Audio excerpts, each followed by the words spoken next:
नमस्कार दोस्तों, उम्मीद करता हूँ आप सब हेल्दी और अच्छे होंगे। साथ ही साथ कोरोना के इस पेंडेमिक में अपने फैमिली मेम्बर्स के साथ सुरक्षित भी होंगे।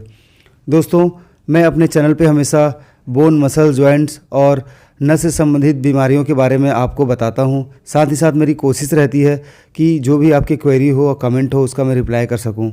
दोस्तों, आपको कोई भी अगर जानकारी हड्डी से रिलेटेड चाहिए तो आप मेरे चैनल पे कमेंट कर सकते हैं। मैं 48 आवर्स के अंदर इसका रिप्लाई करने की कोशिश करूँगा। दोस्तों, आज मैं आपसे बात करूँगा बोन कैंसर के बारे में, यानी हड्डियों में होने वाले कैंसर रोग के बारे में। हड्डियों में होने वाला कैंसर रोग एक कॉमन बीमारी है जो बहुत सारे लोगों में देखा जाता है।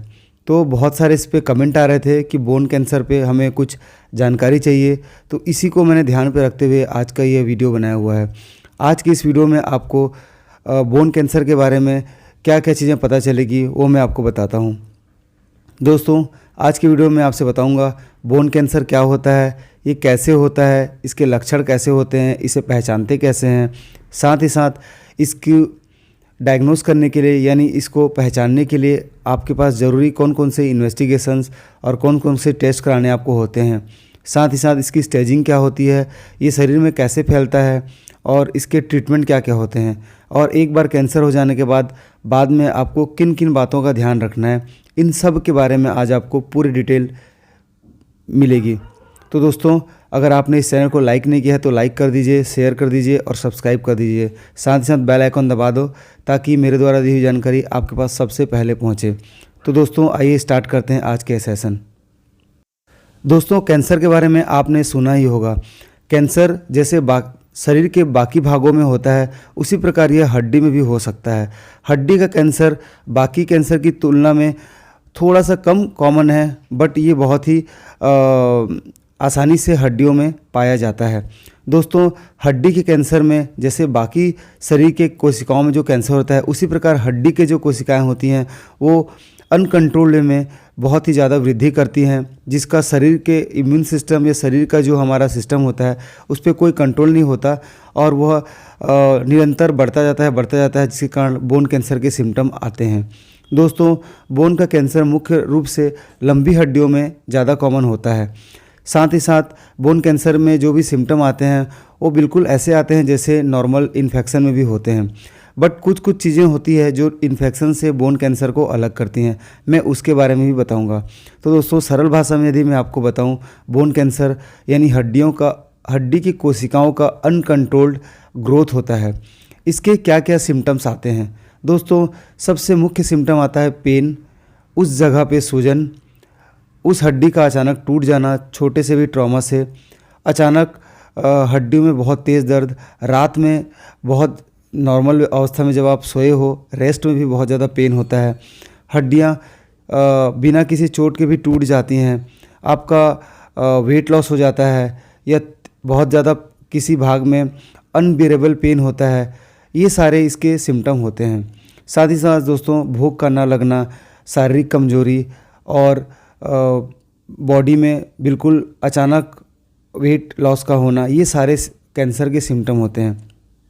दोस्तों, हड्डी का कैंसर मुख्य रूप से दो तरह से हो सकता है, या तो प्राइमरी ये हड्डी में उत्पन्न हो या फिर बॉडी के किसी अन्य भागों से खून के माध्यम से या फिर किसी अन्य माध्यम से आपकी हड्डी तक पहुंच जाता है, तो भी यहाँ पे वह कैंसर की कोशिकाओं में वृद्धि होती है और उसे भी हम बोन की कैंसर कहते हैं।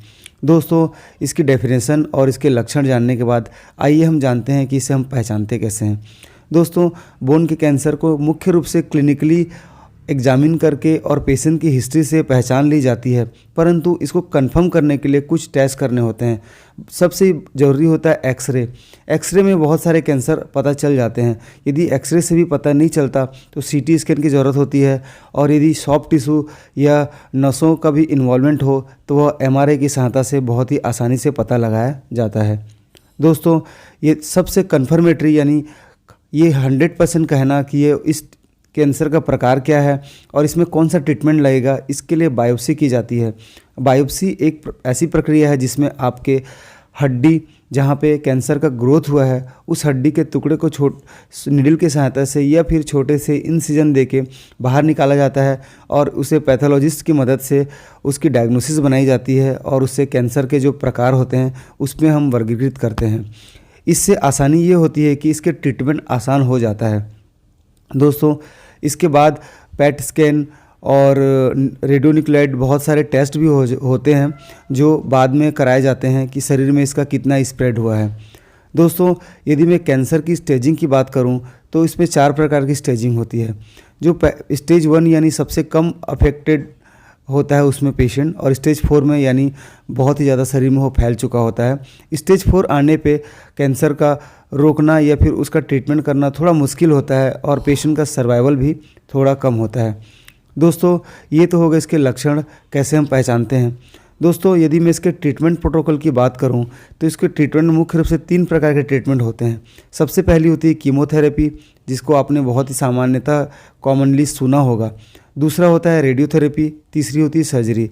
वैसे तो इन तीनों मॉडलिटीज़ के माध्यम से ही कैंसर का ट्रीटमेंट की जाती है, बट बहुत सारे कैंसर हड्डी के ऐसे होते हैं जो कीमोथेरेपी से अच्छे से ठीक हो जाते हैं, कई कैंसर होते हैं जो रेडियोथेरेपी से ठीक हो जाते हैं और कई कैंसर होते हैं जो सर्जरी से ठीक हो जाते हैं। तो इन तीनों के ही आपस में कंट्रीब्यूशन से ही बोन के कैंसर को ठीक किया जाता है। दोस्तों कीमोथेरेपी यानी आईवी यानी इंट्रावीनस के माध्यम से बॉडी में विशेष प्रकार के जो मेडिसिन होती है उसे पहुंचाया जाता है, जिससे जो कैंसर का फैलाव है वो रुकता है। साथ ही साथ जो कैंसर का साइज़ है वो भी उसकी भी साइज़ भी छोटी होती है। दोस्तों कई बार ऑपरेशन से पहले कीमोथेरेपी लगाया जाता है जिससे जो कैंसर का साइज़ हो वो छोटा हो और सर्जरी करने में आसानी हो। दोस्तों दूसरी मॉडलिटी होती है रेडियोथेरेपी। रेडियोथेरेपी में एक विशेष प्रकार की विकिरण आपके अफेक्टेड पार्ट में दी जाती है, जिससे उस वहाँ की जो कोशिकाएं होती है उस विकिरण या उस किरण के प्रभाव में आने पे उनका डेथ हो जाता है, यानी वो मर जाती हैं। और इससे भी कैंसर का जो सेल होता है वो उनका साइज छोटा होता है और इसके बाद भी कई बार सर्जरी करने की ज़रूरत पड़ती है, जिससे उस कैंसर वाले भाग को आसानी से सर्जरी से निकाल सकें। दोस्तों तीसरी होती है सर्जरी। सर्जरी में उस कैंसर वाले भाग को ही निकाल दी जाती है और साथ ही साथ कई बार उसके आसपास के नॉर्मल टिश्यू को भी निकाला जाता है। दोस्तों सर्जरी के बाद भी कई बार कीमोथेरेपी की ज़रूरत पड़ती है, जिससे रिकरेंस यानी दोबारा उस प्रकार की कोशिकाओं की वृद्धि ना हो। तो दोस्तों ये तो हो गए तीनों ट्रीटमेंट मॉडलिटीज़। दोस्तों कैंसर की जो दवाइयाँ चलती है जिसे हम कीमोथेरेपी कहते हैं, इसके बहुत सारे साइड इफ़ेक्ट होते हैं, जैसे बाल का उड़ जाना या फिर शरीर के सारे बाल की जो बाल की जो रूट्स होती हैं उनका डेथ हो जाता है, जिसके कारण बाल नहीं उग पाते। आपकी माउथ में ड्राइनेस होता है, चमड़ी बिल्कुल आपकी सूखी पड़ जाती है, या फिर आपके जीआईटी यानी आपके पाचन तंत्र में कई प्रभाव पड़ता है। ये सारे इसके साइड इफ़ेक्ट होते हैं, बट ये सारे साइड इफ़ेक्ट आपको आपके जो भी ट्रीटिंग डॉक्टर्स हैं या सर्जन हैं वो आपको बता देते हैं, तो आपको घबराना नहीं है। दोस्तों कैंसर का जो ट्रीटमेंट है वो थोड़ा लेंदी और थोड़ा सा माइंड को डिस्टर्ब करने वाला हो सकता है, बट फिर भी इसका इलाज संभव है। दोस्तों इन सारे ट्रीटमेंट मॉडलिटीज़ के बाद अगर उसके बाद कई कैंसर ऐसे होते हैं जो शरीर के अन्य भागों से आपके हड्डियों में पहुंचते हैं, तो अन्य भागों की भी पहले जांच की जाती है और शरीर के अन्य अंगों के कैंसर को पहले ठीक किया जाता है। साइमल्टेनियसली आपके बोन कैंसर को भी ठीक किया जाता है। तो दोस्तों कई बार कैंसर के ट्रीटमेंट के बाद भी कैंसर दोबारा रिकरेंस यानी उसकी पुनरावृत्ति हो सकती है। तो इसके लिए भी आपके मेंटलिटी को प्रिपेयर रखना है कि इसमें रिकरेंस भी हो सकता है। दोस्तों बहुत सारे जो बच्चों के कैंसर होते हैं वो उनकी जो ट्रीटमेंट के बाद रिकरेंस के चांस कम होते हैं और उनका ट्रीटमेंट काफ़ी अच्छा होता है और बच्चे काफ़ी हद तक रिस्पॉन्ड भी करते हैं। तो दोस्तों मैंने जैसे आज आपको बताया कि बोन का कैंसर क्या होता है, इसके ट्रीटमेंट क्या क्या ऑप्शंस हैं, इसे हम पहचानते कैसे हैं और इसका रिकरेंस कॉमन है या नहीं है और इसमें आपको क्या क्या ध्यान रखना है, ये सब मैंने आपको बताया।